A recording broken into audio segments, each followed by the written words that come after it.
আপনারা নাচ দেখলেন, আমার বাবার জন্য এরকম নাচ আমি দেখিনি। কেমন নাচ, দুই পা তুলে, যার লজ্জা নেই সেই কাজ করে। লজ্জা নেই কার, বুঝতে পারছেন? তা বলি আয় ছুটে আয় পাড়ার ছেলে, তোদের পাড়ায় বুড়ো ভাল্লুকে এসেছে। এ ভাল্লুক নাচতে যেমন গাইতে তেমন, দুই বিষয় সমান আছে। আয় ছুটে আয় পাড়ার ছেলে, একবার আয় ছুটে আয় পাড়ার ছেলে। ওই এবার বুড়ো ভাল্লুকে এসেছে, ভাল্লুক নাচতে যেমন গাইতে তেমন, দুই বিষয় সমান আছে। আয় ছুটে আয় পাড়ার ছেলে, একবার আয় ছুটে আয় পাড়ার ছেলে।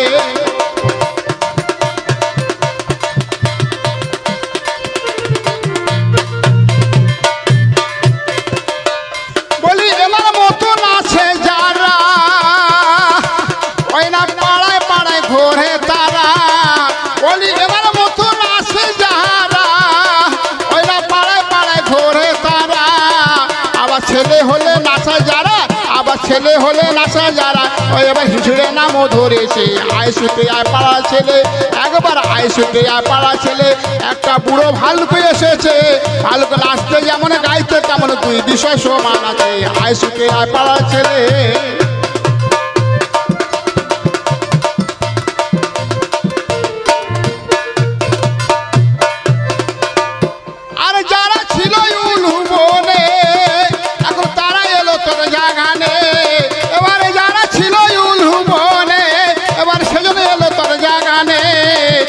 জ্ঞানের লোক সব দেখে শুনে, এবার জ্ঞানের লোক সব দেখে শুনে মাথা গুঁজে বসেছে। আয় ছুটে আয় পাড়া ছেলে, একবার আয় ছুটে আয় পাড়া ছেলে। একটা বুড়ো ভাল্লুকে এসেছে, ভাল্লুক নাচতে যেমন গাইতে তেমন, দুই বিষয় সমান আছে। আয় ছুটে আয় পাড়ার ছেলে। যেমন ধারা প্রশ্ন এবার আমায় দিয়ে গেছে, আমি কথা জবাব দিয়ে যাব আপনাদের কাছে। আমাকে প্রশ্ন করছে, কেমন শুনেছেন তো? কেমন একটা প্রশ্ন। দাদা কি প্রশ্ন করলে জানো? কেন কি একটা প্রশ্ন করলো? হ্যাঁ, লকডাউনে ফাঁক ফাঁক হয়ে দাঁড়াতে হবে। দোকানে মাল কিনতে যাবেন, ফাঁক ফাঁক হয়ে দাঁড়াতে হবে। ট্রেন টিকিট কাটতে গেলে ফাঁক ফাঁক হয়ে দাঁড়াতে হবে। বাসে উঠলে বাসে যা সিট আছে ফাঁক ফাঁক হয়ে বসতে হবে। সব ফাঁকের ব্যাপার লকডাউনের সময় হয়েছিল, সরকারি আদেশে মানতে হয়েছিল। আমাকে প্রশ্ন করছে, স্বামী স্ত্রী দুজন ফাঁক ফাঁক হয়েছিল। স্বামী ছিল শ্বশুর বাড়ি আর বউ ছিল শ্বশুর বাড়ি, মানে বউ আছে বউয়ের শ্বশুর বাড়ি আর স্বামী আছে স্বামীর শ্বশুর বাড়ি। কিন্তু দেখাশুনো হয় না সমাজ। বউটা গর্ভবতী হয়েছিল, সে বউটা কে হবে? আমাকে জবাব দিতে হবে। বলে কাকে আর কোকিলে যেমন লেগে থাকে দ্বন্দ্ব, আর সারা জন্ম ঝগড়া করে কে বা ভালো মন্দ। তাই গো বন্ধু হয় না একসঙ্গে কাকে আর কোকিলে, তেমনি বন্ধু হয় না একসঙ্গে ওলে হাতে তুলে। তাই গো আমার সঙ্গে বন্ধু করতে এনার হবে বাধা, যেমন বন্ধু হয় না একসঙ্গে কচি কলার আদা। তবে যেমন ধারা প্রশ্ন এবার আমায় দিয়ে গেছে, আমি একে একে জবাব দেবো আপনাদেরই কাছে। ত্রেতা যুগে রামচন্দ্র যখন বনবাসে যাবে, এমন সময় মা কৌশল্যা কি করেছিল, এক বাটি দুধ নিয়ে বলেছিল, বাবা রামচন্দ্র এই দুধটা তুমি পান করবে।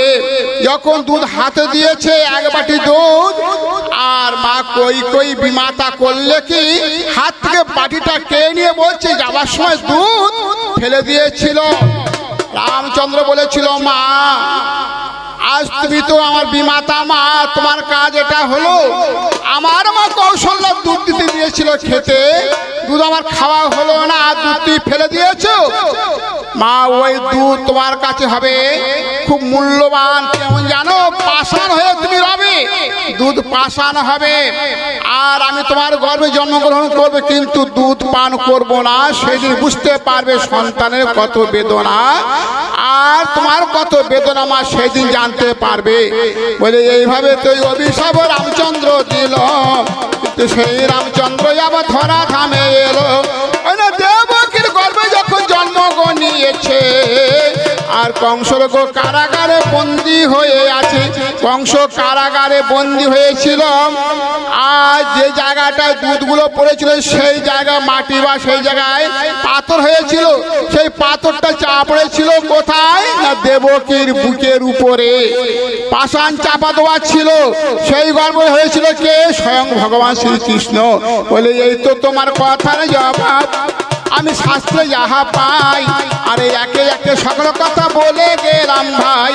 এদিকে তারক বাবু রেগে রেগে আমাকে মেরে গেছে ধাক্কা।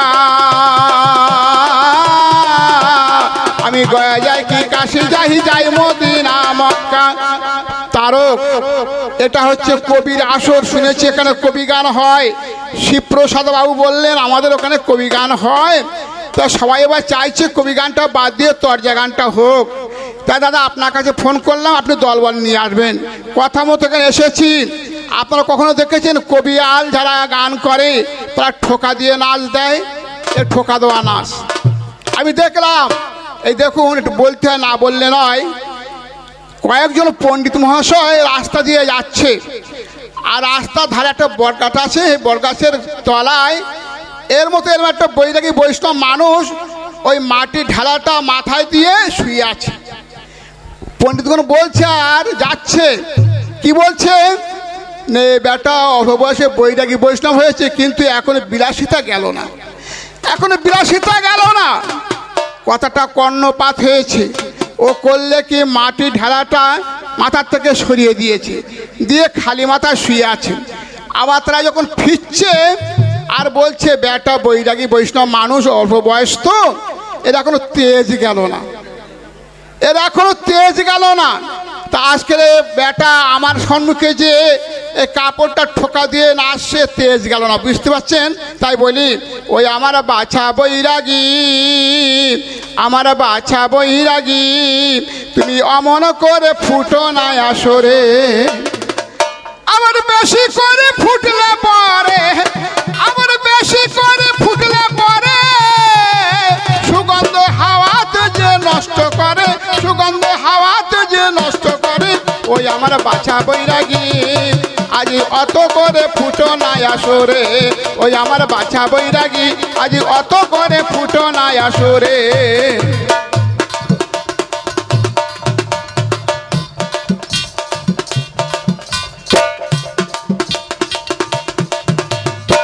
যেমন ফুটলো কেয়া ফুল কত পাড়ায় ওলে কোল, আর ফুলের মাঝে বসে তারা ফুলে বসায় হোল।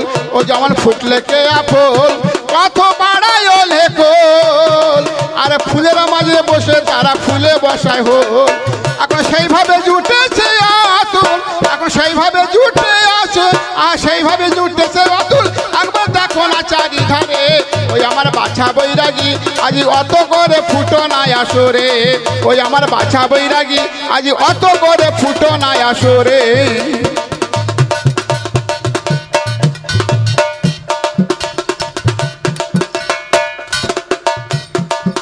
আরো শোনো, বলি চোর যারা বেশি বেড়েছে ওই না শেষকালে ধরা পড়েছে। বলি চোর যারা বেশি বেড়েছে দেখো শেষকালে ধরা পড়েছে। আবার যে যার মতো জুতো মেরেছে, আবার যে যার মতো জুতো মেরেছে শেষে থাকতে হয় গোজেল ঘরে। আজ অত করে ফুটো না আসরে। ওই আমার বাছা বৈরাগী আজ অত করে ফুটো না আসরে। আবার বেশি করে ফুটলে পরে, আবার বেশি করে ফুটলে পরে তাকে সুগন্ধ হাওয়াতে যে নষ্ট করে। আমার বাছা বৈরাগী আজ অত করে ফুটো না আসরে। আজ বাছা বৈরাগী আজ অত করে প্রশ্ন করছে। কেমন প্রশ্ন? গানে গানে প্রশ্ন, তার মানে আমাকে ঠকাবার জন্য প্রশ্ন করছে। আকাশের চাঁদ কবে মাটিতে নেমেছে? আকাশের চাঁদ আবার মাটিতে নামিয়া চাঁদ, আবার মাটিতে নামিয়া চাঁদ ও ধুলা বালি মেপেছে। আকাশের চাঁদ কবে মাটিতে নেমেছে? আকাশের চাঁদ, আকাশের চাঁদ কবে মাটিতে নেমেছে? এক সময় নারদমুনি বিনা যন্ত্র বাড়াতে বাড়াতে উপর দিয়ে যাচ্ছে, আর চন্দ্রদেব আর তার স্ত্রী রোহিণী মিলন ক্রিয়ায় আছে। দুজন কেউ প্রণাম দিল না নারদমুনিকে। নারদমুনি দেখে বলছে, ওরে দেবতা চন্দ্র আর রোহিণী, আমাকে দেখে তোমরা প্রণাম দিলে না, মাথা নত করলে না, অভিশাপ দেবো তোমাদের। তোমরা মর্তধামে আসবে, মানুষ যেমন মিলন ক্রিয়া থাকে তোমাদের মিলন ক্রিয়া থাকতে হবে, আর এই মর্তে তোমাদের জন্ম নিতে হবে, অভিশাপ দিয়েছিল। সেই চন্দ্র জন্ম নিয়েছিল, এই মর্তে এসেছিল। চন্দ্র কিভাবে এসেছিল? কেন অর্জুনের পুত্র দেখো এবার অভিমন্যু রূপে জন্ম নিল, তাহলে আকাশে চাঁদে এবার মাটিতে এসেছিল। এক নম্বরে গেছে। আবার বলছি কাদের বাড়ির মেয়ে ছেলে কলসি কাকে যাচ্ছে জলে, কলসির ভিতরে চাঁদ উদয় হয়েছে। এক সময় রাধারানীকে সবাই বলেছিল কলঙ্কিনী। কলঙ্কিনী যখন বলেছিল কলঙ্কিনী ঘোচাবার জন্যে, এবার স্বয়ং ভগবান কি করেছিল? স্বয়ং ভগবান কৃষ্ণ দেখো একদিন কি কর্ম করেছে, আর বাহ্য জ্ঞান শূন্য এবার অবস্থায় আছে, বাহ্য জ্ঞান শূন্য অবস্থায় পড়ে আছে, অজ্ঞান অবস্থায় পড়ে আছে। এমন সময় তখন সবাই বলছে হায় হায়, আজ এই যে গোপাল বুঝি মারা গেছে, কৃষ্ণ বুঝি মারা গেছে। এমন সময় স্বয়ং ভগবান কৃষ্ণ বৈদ্য সেজে সেই পথ দিয়ে যাচ্ছে, বলছে না গো না, ও বাঁচতে পারে। যদি এই নগরে কোনো সতী নারী থাকে, সহস্র ছিদ্র কলসি করে জল এনে যদি একবার গায়ে ঢেলতে পারে, সেটা বেঁচে যাবে। ভগবানের কাজ তো ভগবানের খেলা বলে উনি চলে যাচ্ছে। এমন সময় জটিলা কি কর্ম করিল, বলে আমি হলাম সতী নারী, শুনে না ও ভালো, আমি হলাম সতী নারী। সহস্র ছিদ্র কলসি করে জলে আনবো, যমুনা থেকে জল আনতে গেছে, কিন্তু জল আনতে পারলো না, সব পড়ে গেছে। কুটিলা বলছে আমি হলাম সতী, কুটিলা আনতে গেছে, সহস্র ছিদ্র কলসিতে জল আনতে গেছে, জল আনতে পারলো না, সব পড়ে গেছে। তখন সবাই বলছে যে বিশ্ববন্ধু রাজার কন্যা শ্রীমতী রাধে, তুমি একবারে যাও না ওই ছিদ্র কলসি করে জল আনতে। তখন সেই সময়ে রাধারানী কি কর্ম করেছে, তখন সেই সময়ে রাধারানী কি কর্ম করেছে, আর সহস্র ছিদ্র কলসি কক্ষেতে নিয়েছে। সহস্র ছিদ্র কলসি কক্ষে নিয়ে এইবার চিন্তা করছে কেমন করে জল আনবো। তখন গাইতে গাইতে যাচ্ছে, বলছি হরি গুণ গান গাহরে মনু আহা, কৃষ্ণ গুণ গান গাহরে, হরি গুণ গান গাহরে মনু আহা, কৃষ্ণ গুণ গান গাহরে। ভাবি দেখো মন সাধের জন, ভাবি দেখো মন সাধের জন, গেল কি আর পাহাড়ে মনুয়া, গেলে কি আর পাহরে, হরি গুণ গান গাহরে মনুয়া, কৃষ্ণ গুণ গান গাহরে।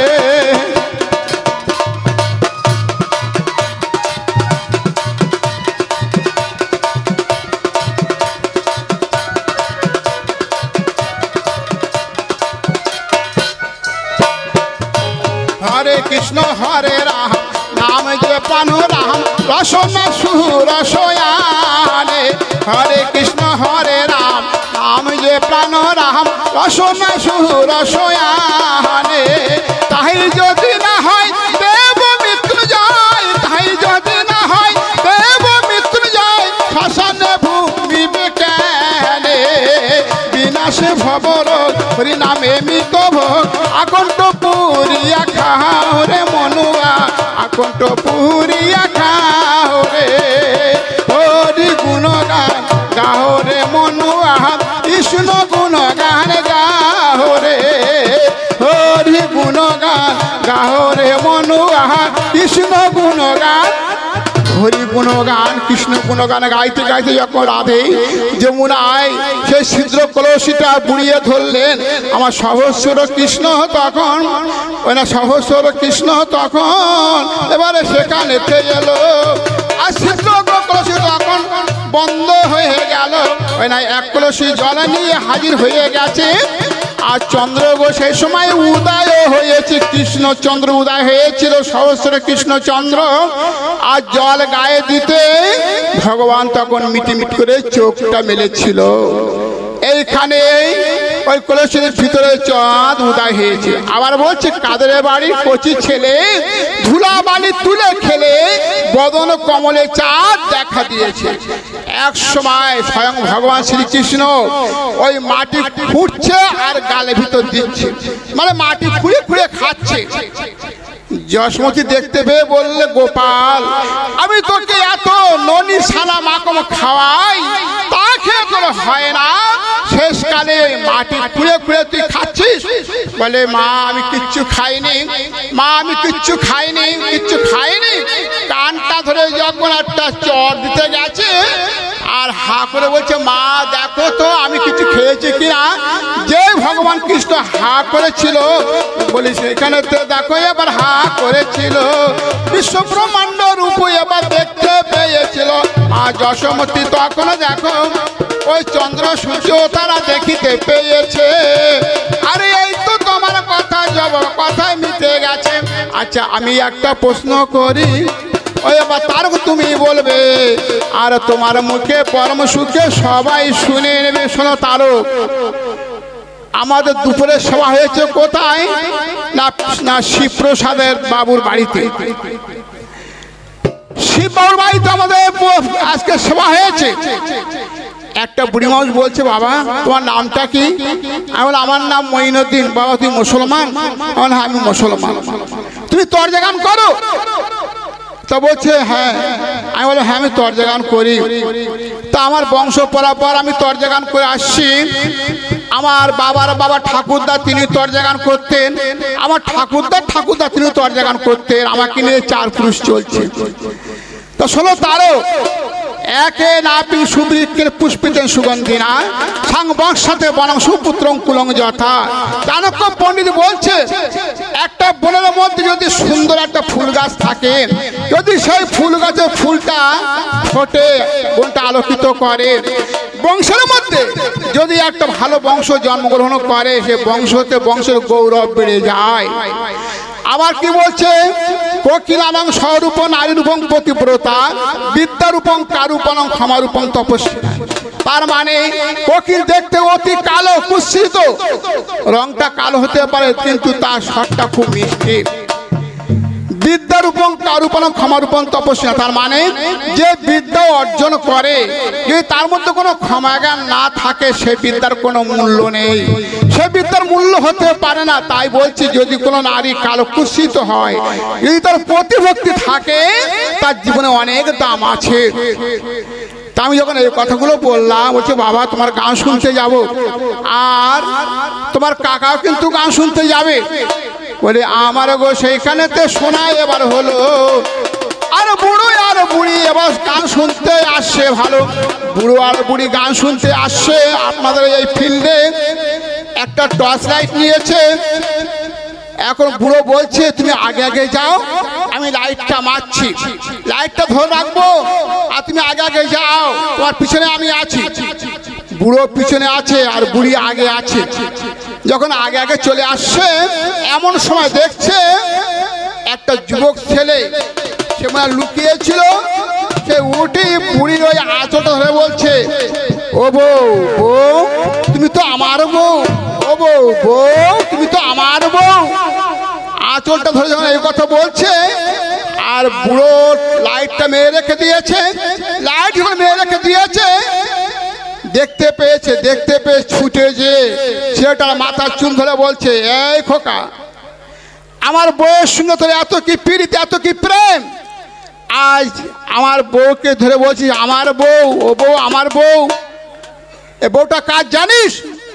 তা বলছে বউটা কার? বলছে বউটা আমার, আমার বয়স 80 বৎসর আর আমার বউয়ের বয়স 70 বৎসর।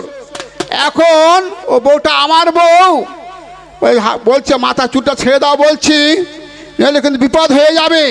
ও বউটা হচ্ছে আমার বউ। যুবক ছেলে বলছে বউটা আমার বউ। তখন সেই সময়ে বুড়োটা গো এবার চিন্তায় পড়ে গেছে, আর চিন্তা পড়ে তখন এবার তাকাতাকি করছে। যাচ্ছে, চিন্তায় পড়ে তাকাতাকি করছে। এমন সময় দেখছে একটা ভদ্রলোক সেই পথ দিয়ে আসছে। তখন হাঁক দিছে, দাদা ও দাদা এদিকে এগিয়ে আসুন। ভদ্রলোক গিয়েছে, যা মাত্রী বলছে, শুনুন আমি আর আমার বউ যাচ্ছিলাম তর্জে গান শুনতে। তারকচন্দ্র মণ্ডল এসে মঈনুদ্দিন গাইন এসছে, গান শোনার জন্য যাচ্ছিলাম। হঠাৎ এই যুবক সেটা বলছে, বউটা আমার বউ। এখন আমার বয়স 80 বৎসর, আমার বউয়ের বয়স 70 বৎসর। এই বিচার তোমাকে করে দিতে হবে। চিন্তা করছে যে আমি কি বিচার করব। যদি আমি বলি বউটা বুড়োর বউ, যুবক আমার গলার মাপটা নিয়ে নেবে, তাহলে আমাকে আর রাখবে না। আর যদি বলি যুবকের বউ, বুড়ো আমার অভিশাপ দেবে, আমি আর ধরা থাকতে পারবো না। এখন উপায় কি বলবো চিন্তা করে না পেয়ে তখন বলছে, শোনো শোনো বাবা, এ বউ তো বউয়ের কোনো বিকল্প নেই। বউটা ও বুড়োরও হতে পারে, ও যুবকের হতে পারে। আমার প্রশ্ন তারক, আমি একটু ঘুরিয়ে তোমাকে পেঁচ দিয়ে বলে গেলাম, বলো ও বউটা কার হবে, বুড়োর হবে না যুবকের হবে? বুড়োর হবে না যুবকের হবে? তোমাকে জবাব দিতে হবে। এই আসরে তোমাকে জবাব দিতে হবে।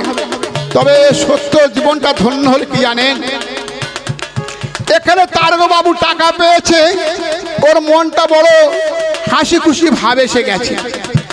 আর আমি আর দেবদাস বাবু টাকা তো পেলাম না। এখানে আমাদের বউনি হলো না, এসেছি নতুন জায়গা বড়া গ্রামে, তা যাই না পাবো কিনা তাও বলতে পারছি না। তবে কথা হলো কি জানেন, যদি আপনারা আমাকে টাকা কেউ না দেন, একটু আশীর্বাদ করবেন। কেন আমি তো মহাবাড়ান তর্জা গান করে করে বেড়াই, যেন এরকম দেশ বিদেশে যে আপনাদের সম্মুখে যে আমি ওই শাস্ত্র কথা দেবতার কথা আলোচনা করতে পারি। এই দেখুন, এক ভদ্রলোক থালা পেতে বসে আছে। সেই পথ দিয়ে যখন যে যা যায়, আর সে বলে, বাবা আমার 2 চোখ অন্ধ, দেখতে পাই না, একটা টাকা দেবি। আমার 2 চোখ অন্ধ, আমি দেখতে পাই না, একটা টাকা দেবি। সবাই সেই পথ দিয়ে যায়, একটা করে টাকা দেয়। এক ডাক্তারবাবু সেই পথ দিয়ে যাচ্ছে, সে বলছে আমার 2 চোখ অন্ধ, একটা টাকা দেবে। ডাক্তারবাবু করলে কি, একটু এগিয়ে যেয়ে দেখে, না না না 2 চোখ অন্ধ নয়, একটা চোখ অন্ধ। তখন ডাক্তার বলছে, আরে বাবা তোর তো একটা চোখ অন্ধ, একটা চোখ ভালো, তুই টাকা চাচ্ছিস কেন? তাহলে এক কাজ করে আপনি অন্তত 8 আনা আমাকে দেন। আমার তো 1 চোখ অন্ধ, তাহলে আমাকে অন্তত 8 আনা দেন। যেই বলেছে, ডাক্তারবাবু চিন্তা ভাবনা না করে 8 আনা না দিয়ে 1 টাকায় দিয়েছে। তো এ ভদ্রলোকের সত্য কথা বলছি, একটা চোখ অন্ধ।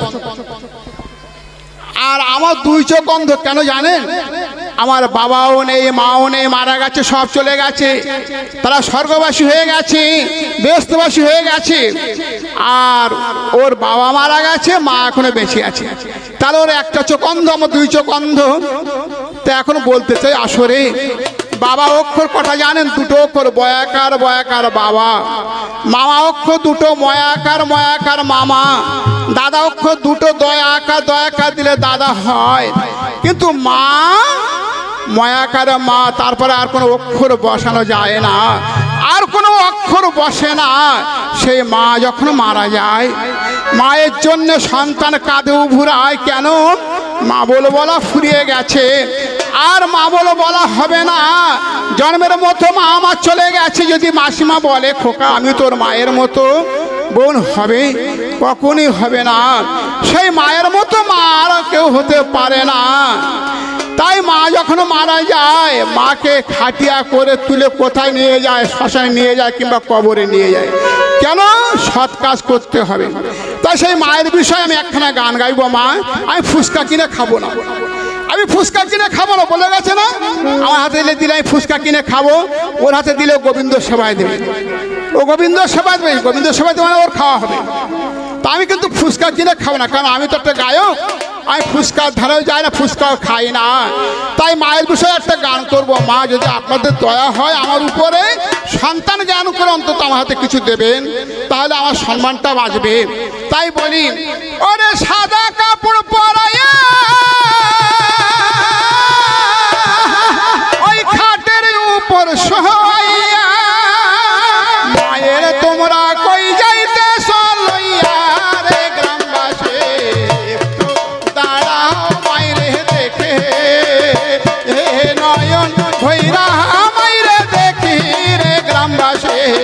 একটু দাঁড়াও মায়েরে দেখে।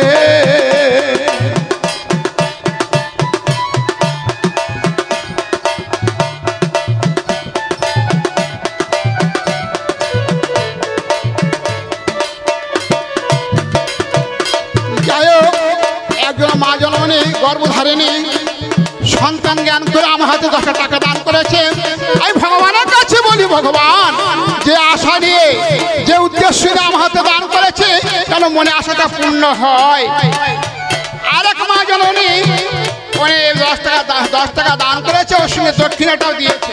তাই বলি মা, ছেলে যদি কোথাও যায় মায়ের মনে শান্তি নাই, কখনোই আসিবে বাঁচা ফিরে। ছেলে যদি কোথাও যায় মায়ের মনে শান্তি নাই, কখনোই আসিবে বাঁচা ফিরে। অনেকে ডাকিবে জাদু বলে, মা যদি যাইলে চলে। অনেকে ডাকিবে জাদু বলে, মা যদি যাইলে চলে। না খাইলে কে বলিবে খাইছো রে গ্রামবাসী, একটু দাঁড়াও মাইরে দেখে। নয়ন ভৈরা মাইরে দেখি রে গ্রামবাসী, একটু দাঁড়াও মাইরে দেখে।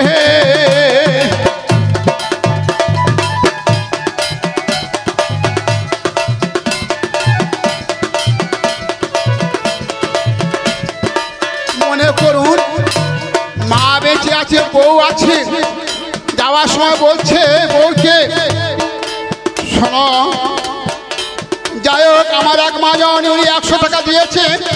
আমি ভগবানের কাছে বলি, ভগবান যে আশা নিয়ে আমার হাতে করলে দান, মন আশা পূর্ণ করো তুমি কৃষ্ণ ভগবান। এইবার মা যদি বেঁচে থাকে, মাকে বলে, মা আমি যাচ্ছি গান শুনতে। কোথায়? না মইনুদ্দিন বাবু আসছে আর তারক মন্ডল আসছে, তোর জায়গা শুনতে যাচ্ছি। তাই বলি, কত নেশে রাইতে ফিরে আসি বাড়িতে, জাগিয়া রইল মা বসে। কত নেশে রাইতে ফিরে আসি বাড়িতে, জাগিয়া রইল মা বসে। মাগো মা আসিয়া কোলেতে লয় তুলিয়া, মাগো মা আসিয়া কোলেতে লয় তুলিয়া। এমন মাইরে ভুইলা কেমনে থাকি রে গ্রামবাসী, একটু দাঁড়াও মাইরে দেখে। নয়ন ভৈরা মাইরে দেখি রে গ্রামবাসী, একটু দাঁড়াও মাইরে দেখে।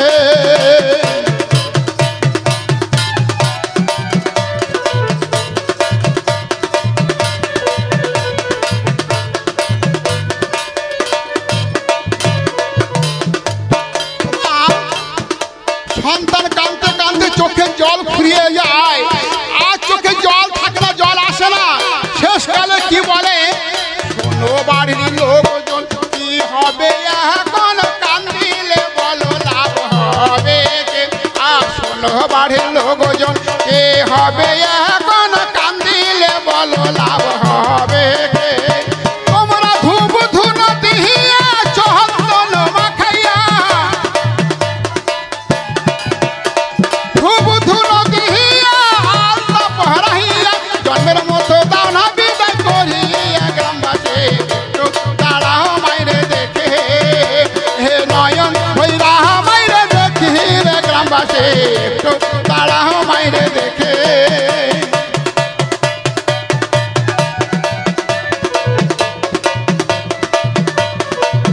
ওরে সাদা কাপড় পরাইয়া খাটের উপর শোয়াইয়া,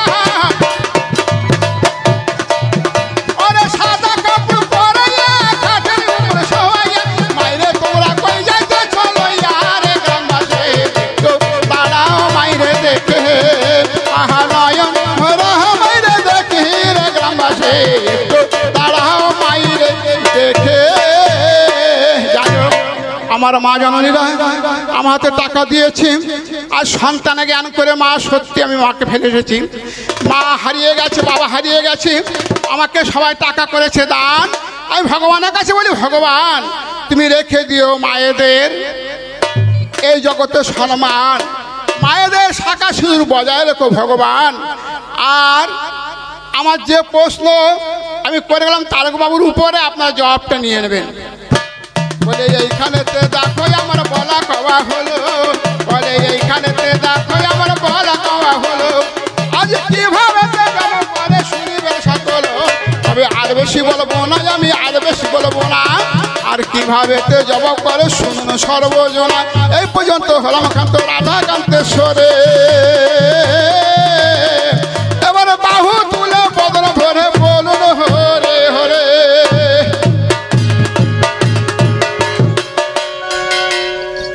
দেখুন অনেকে মনে করছেন আমার ছেলে বলেছে ওই আমার হয়েছে, আর ছেলে মনে করছে আমার বাবা বলেছে ওই হয়েছে। না, নাম যার নাম তার, যার নাম তার, আর মৃত্যুটা যার মৃত্যু তার। আমার যদি এখানে মৃত্যু হয় উত্তর 24 পরগনায় যেতে পারবো? কখনই পারবো না। মরণের কোনো বিশ্বাস নেই, কথা বলে নিঃশ্বাসের বিশ্বাস নেই। তা আপনারা ভাবছেন ওই হরিনাম বলেছে ওই হয়েছে, না না না, হরিনামটা সবাই জোর করে বলবেন। এই বিশ্ব মাঝে যদি মরণের ভয় থাকে পালাবার কিন্তু জায়গা কোথাও পাওয়া যাবে না। যদি মনে করে সিন্ধুকের মধ্যে পালাবো সেখানেও পালাতে পারবেন না। যদি মনে করেন যে আমি এখান থেকে দিল্লি যেয়ে পালাবো সেখানেও যমরাজ যাবে। যদি মনে করেন এখান থেকে আমি বোম্বাইতে চলে যাব সেখানেও যমরাজ যাবে, কারু রেহাই নেই। তাই বলি পালাইবে কহি যাহিয়া রে মানুষ, পালাইবে কহি যাহিয়া, যমরাজ আসিয়া একদিন ধরিবে কষিয়া রে, স্বামীর কাছে যাইতে হবে রে, সবার জগৎ ও স্বামীর কাছে যাইতে হবে রে।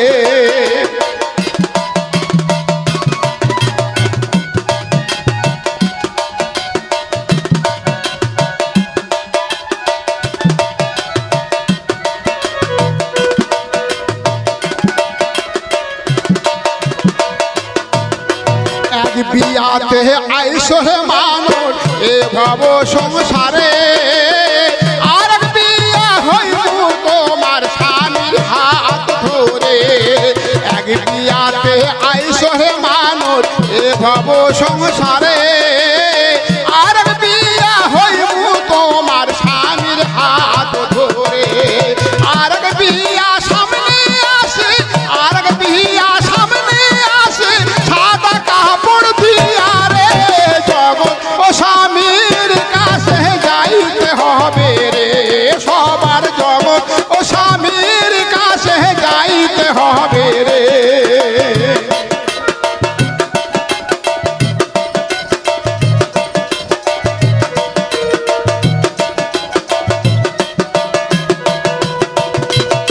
বাজবে না তোর বিয়ের সানাই, গাইবে না কেহ গান, খাইবে না তোর বিয়ের খানা যতি মেহমান।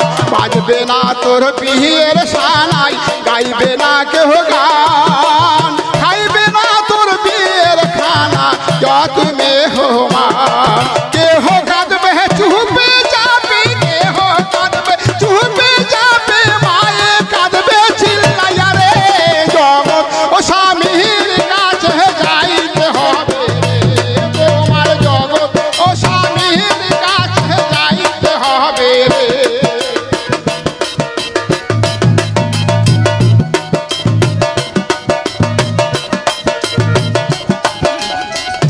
আরে শুনো, সঙ্গে কিছুই যাবে না, দালান বাড়ি টাকা পয়সা ধন দৌলত কিছুই যাবে না, দালান কোটা গাড়ি বাড়ি দেশেরও লাগিয়া, তোমার যাইতে হবে সকল ছাড়িয়া, দালান কোটা গাড়ি বাড়ি দেশেরও লাগিয়া, তোমার যাইতে হবে সকল ছাড়িয়া।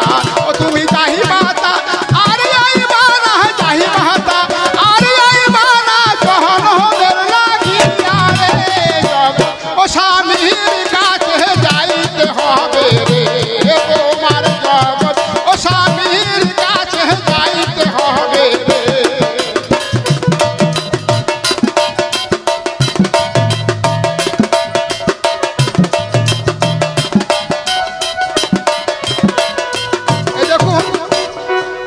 না বললে নয়। ইসলামী মতে একজন মা জননী চিন্তা করছে যে আমার স্বামী ওই আল্লাহর নাম বলে না, কখনো আল্লাহর নাম সে ধরে না, নামাজও পড়ে না।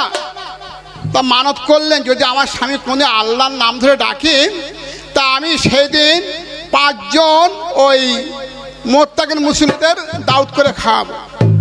যখনই এই কথা বলেছে মনে মনে আছে আমার একটা মানত থাকলো, একদিন স্বামী করলে কি বাড়িতে এসছে ঘরে ঢুকতে গেছে, ওই যে দরজার বাল কাট আছে না, ওই কাঠটা মাথায় লেগেছে আর বললে যে বলেছে আর বউ ছিল রন্ধন সব রান্না করছে, শুনতে পেলেন মনে হয় ওই আমার স্বামী আল্লাহ বলেছে। সঙ্গে সঙ্গে রান্না বন্ধ করে দিয়ে বলছে শোনো আমার স্বামী তুমি আমার মাথার মণি, এই 500 টাকা দিচ্ছি বাজার করে নিয়ে এসো। বলে কেন গো? বলে শোনো আমার মানত ছিল মানতটা আদায় করব, আর 2টো মোরগ রেখেছি আমি মোরগের মাংস দিয়ে খাওয়াবো। মানত করেছিল, এবার দাওয়াত করেছিল, সবাই খেতে এসছে, খাওয়া দাওয়া হয়ে গেছে। এমন সময় বলছে আচ্ছা তুমি এটা করলে কেন? বলে ওই যে তুমি কোনোদিন আল্লাহর নাম ধরনি, মুখে আল্লাহ বলো না, তাই আমি আজকে মানত করেছিলাম, আজকে আল্লাহ বলেছো তো তাই মানতটা আদায় করলাম। স্বামী কি বলছে? বলে শোনো ওই নাম কেউ মুখে ধরে নাকি? ওই নাম আমি কখনই ধরবো না, ও নাম বলতে নেই। বউ বলছি সে কি কথা তুমি নাম ধরনি? বলছে না আমি নাম আমি ধরিনি। তখন স্বামী বলছে আচ্ছা আমি তো তোমার স্বামী আর আমি আল্লাহর নাম কেন ধরিনি তুমি জানো? একবার তুমি আমার নাম ধরে ডাকো তো দেখি। বউকে বলছে শোনো তুমি তো আমার বউ, আমার নাম ধরে আমার ডাকো তো দেখি। বউ বললে ও স্বামীর নামকে ধরতে পারে? আমি ধরতে পারবো না, এ ধরা যায় না। তাই তখন বলেছিল আমি হলাম তোমার বেয়ারামের স্বামী। এই বিশ্বমাঝে যা আছে সবাই কিন্তু বেয়ারামের স্বামী, আর আমার যে আল্লাহ তিনি হচ্ছে জগতে জগৎ স্বামী, তার নাম যখন তখন ধরে ডাকা যায় না। তাই আজকে বললাম সেই জগৎ স্বামীকে সবাইকে চিনতে হবে, জগৎ স্বামীকে ধরতে হবে। সেই জগৎ স্বামীকে চিনতে গেলে এইবার ধরতে গেলে গুরু আশ্রয় করতে হয়। কেন করতে হয়? গুরু না ধরলে কিছুই পাওয়া যায় না। গুরু হলো আশ্রয় দাতা আর গোবিন্দ হলো বিষয় দাতা। কথাই বলে শাস্ত্রের মাধ্যমে বলছে, আমি বলছি না। গুরু বাদ দিয়ে যখন গোবিন্দ ভজে সেই জন্য অবশ্যই নরকেতে মজে। তা গুরুকে ছেড়ে কিছুই করা যায় না। যাক আর বেশি বলবো না, আমি আর বেশি বলবো না, আমার অল্পে অল্পে হয়ে গেল শুনুন সর্বজনা।